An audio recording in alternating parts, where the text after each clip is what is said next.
अस्सलामुअलैकुम नाज़रीन, JN news HD के साथ मैं हूं नाइला भट्टी। नजर डालते हैं आज की अहम खबरों पर।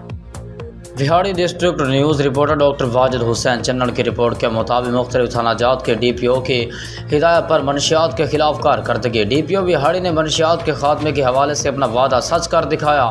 डिस्ट्रिक्ट पुलिस अफसर विहाड़ी मोहम्मद ईसा खान की हिदायत पर विहाड़ी पुलिस की मनशियात के खिलाफ बड़ी कार्रवाइयाँ। गुज़श्ता 6 योम में 83 ड्रग डीलर्स गिरफ्तार, 195 किलो मनशियात बरामदा मनशियात में 130 kilo cheers, 31 kilo heroin, 22 kilo भंग और 12 फ्यून कुल शामिल हैं। 22 शराब फरोशों से 1137 लीटर शराब भी बरामद की गई। DPO विहाड़ी मोहम्मद ईसा खान ने प्रेस कॉन्फ्रेंस के दौरान 30 योम में मनशियात के खात्मे का वादा किया था। 6 योम में ही तमाम मनशियात गिरफ्तार हो गए और अपना इलाका छोड़ने पर मजबूर हो गए। पुलिस थाना सदर बुरेवाला के ने 6 मनशियात फरोशों को गिरफ्तार करके 5 kilo cheers, 19 kilo 500 gram heroin और 115 लीटर शराब बरामद की। पुलिस थाना साहूका ने 5 मनशियात फरोशों को गिरफ्तार करके 5358 ग्राम चर्स, 11340 ग्राम हेरोइन बरामद की। पुलिस थाना सिटी विहाड़ी ने 4 मनशियात फरोशों को गिरफ्तार करके 9220 ग्राम चर्स और 7 किलो फेन बरामद की।